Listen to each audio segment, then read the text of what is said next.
Hello, dear friends. Welcome back to English Studio class. I am Professor VenkataRamu.B.R. and in today's video, we are going to explore refutation writing, a grammar component. This very important grammar component is tested for 3 to 4 marks in semester examinations under Bengaluru North University and also in various competitive exams.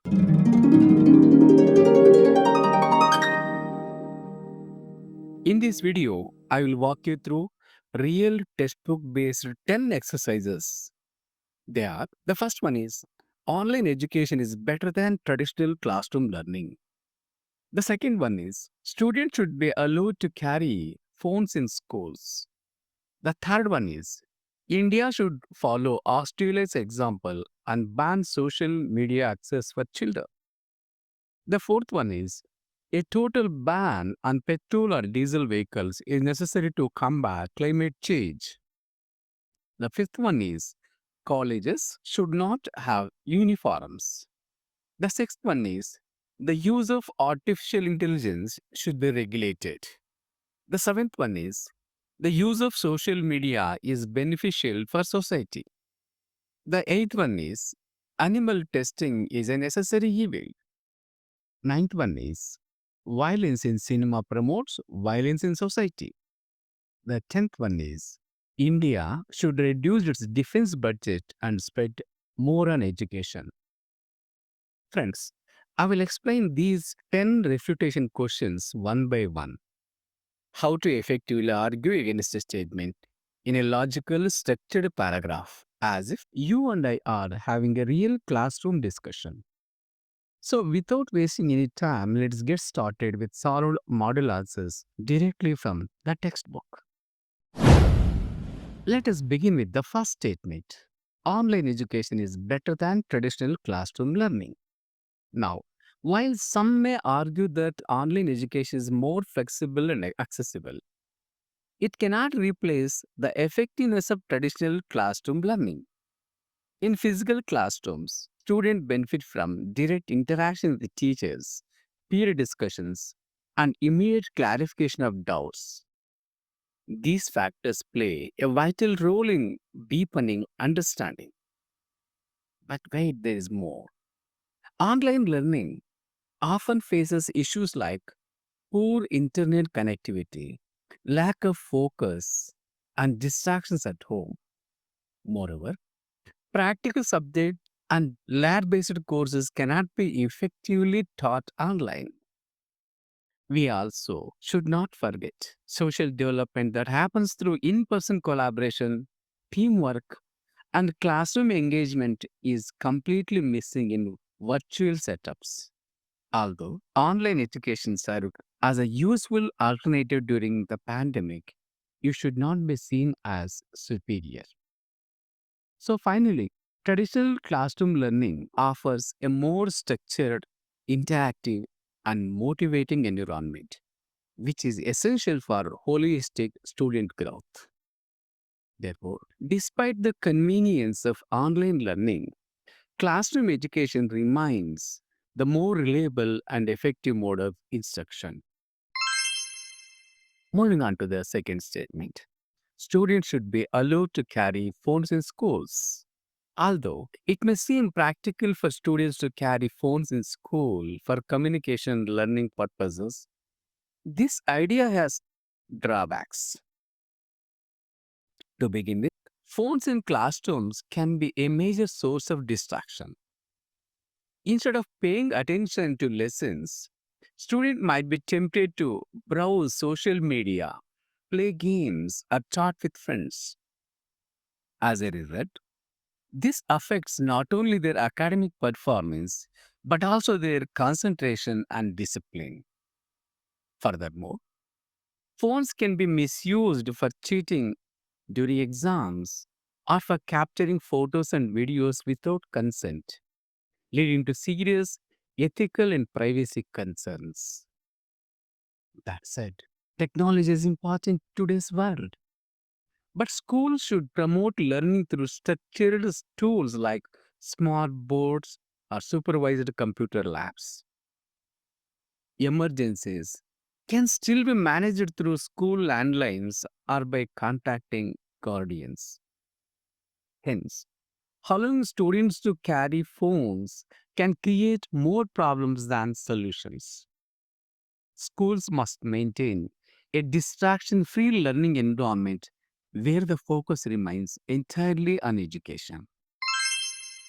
Now, let us tackle a controversial statement. India should follow Australia's example and ban social media access for children. Although banning social media access for children might seem like a solution to protect them, such a step may not be entirely practical or beneficial in the Indian context. Let me explain. Instead of a complete ban, the focus should be on educating children about responsible usage. Social media, when used wisely, helps students stay informed, express creativity, and connect with educational resources. A total ban may encourage children to find illegal or unsafe ways to access these platforms.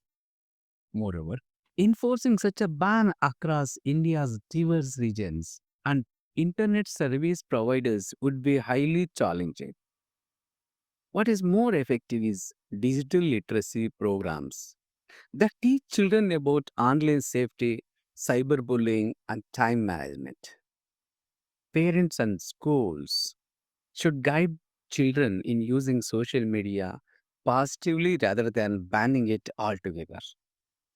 Therefore, while protecting children is essential, empowering them through awareness and supervision is a better approach than following a one size fits all policy.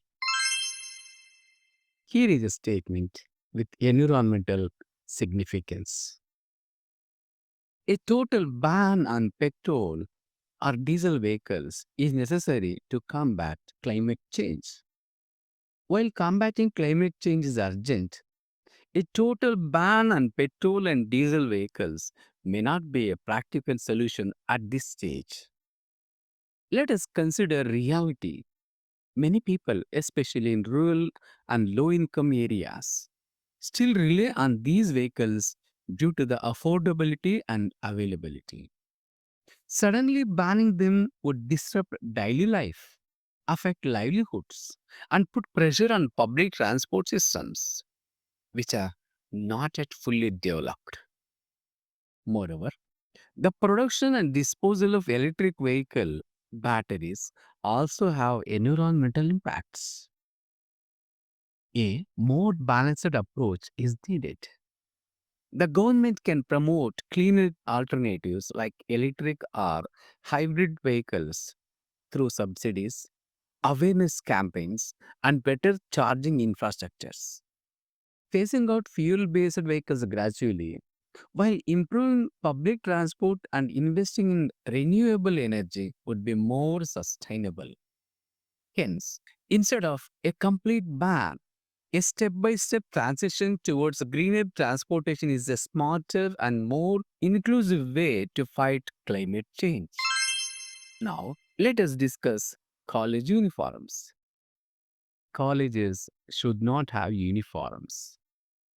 While some believe that colleges should not have uniforms to promote individuality, having a uniform dress code brings many advantages. Uniforms create a sense of equality among students by reducing visible differences in clothing, which are often based on economic status.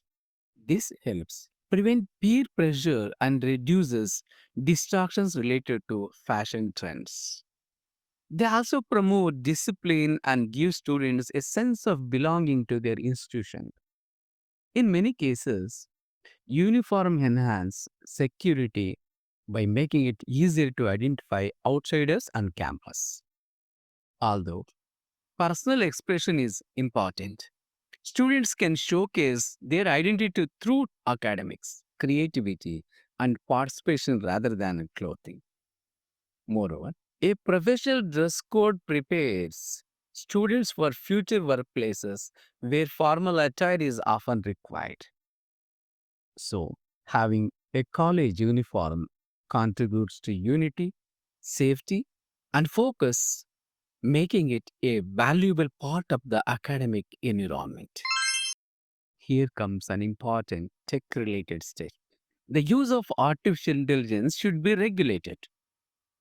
Although it has been said that artificial intelligence should be regulated, this idea needs to be questioned.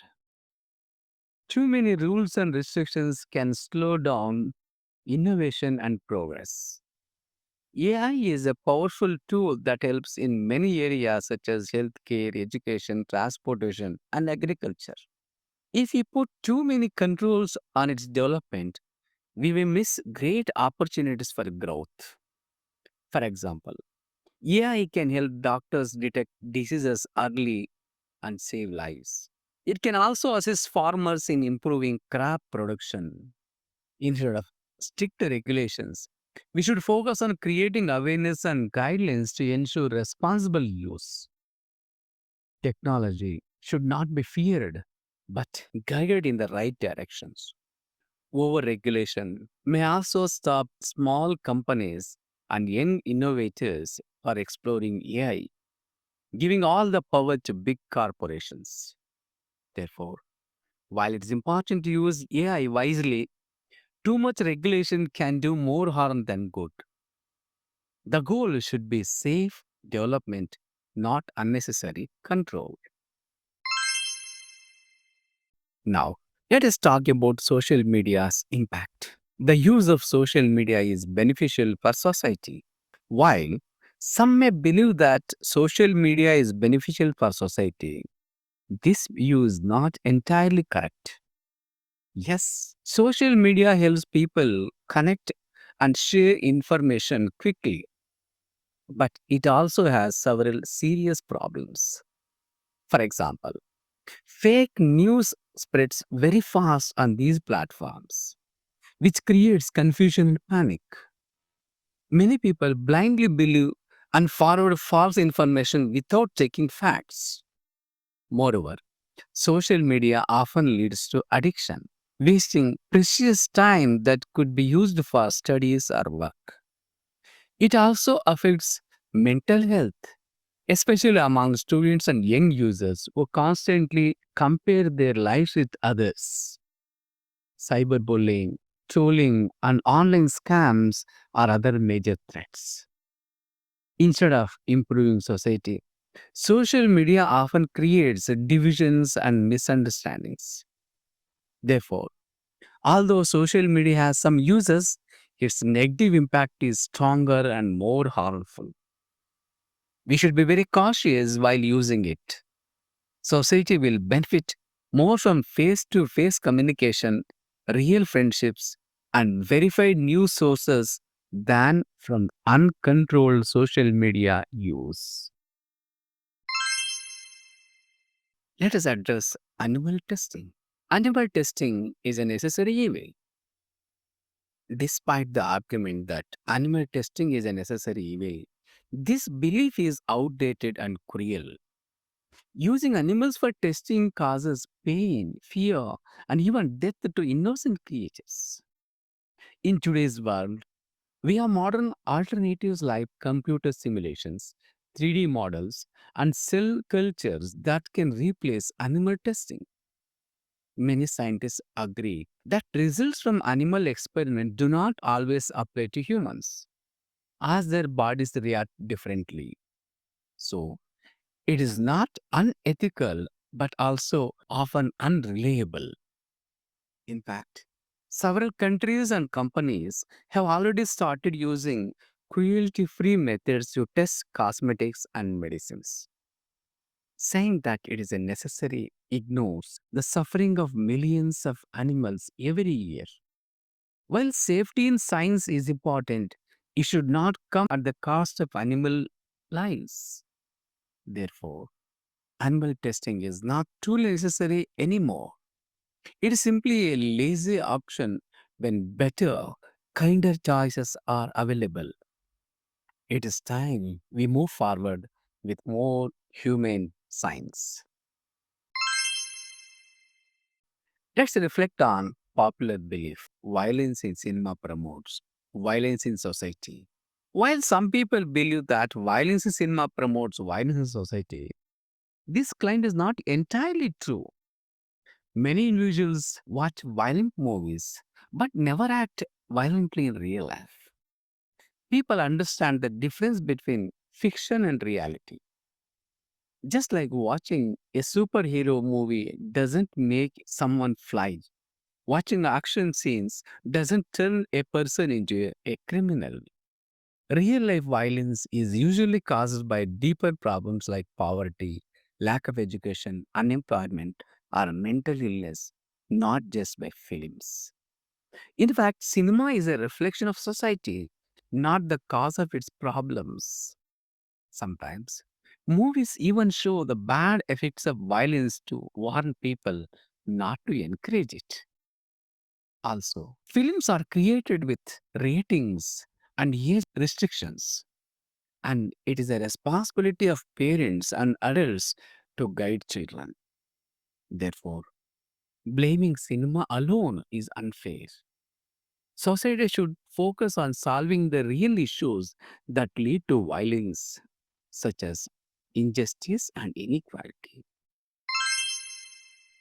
And finally, let us examine this statement on national priorities. India should reduce its defense budget and spend more on education. On the other hand, reducing India's defense budget to spend more on education may sound good, but it's not a wise idea. Education is definitely important, but national security cannot be ignored. India has long borders and faces threats from different countries and terrorism. A strong defense is necessary to protect our people, land, and freedom. If we reduce our defense budget, our country may become weak and unsafe.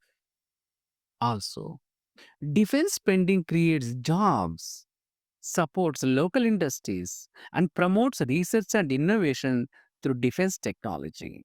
It's not just about buying weapons, but also about building strength and confidence. Therefore, instead of reducing the defense budget, India should aim to increase funds for both sectors. We must understand that education and security go hand in hand. Only a safe country can offer a stable and peaceful environment for students to study and grow. So, cutting defense spending is not the right solution. And that wraps up today's session on refutation writing solved exercises from textbook. Thank you for staying till the end, dear learners. I hope these sample refutations give you clarity and confidence. If you found this helpful, don't forget to like, share, and subscribe to English Audio Class for more academic content. Also, let me know in the comment which topic you would like us to tackle next. Until next time, keep learning, keep growing. This is Professor VenkataRamu signing off.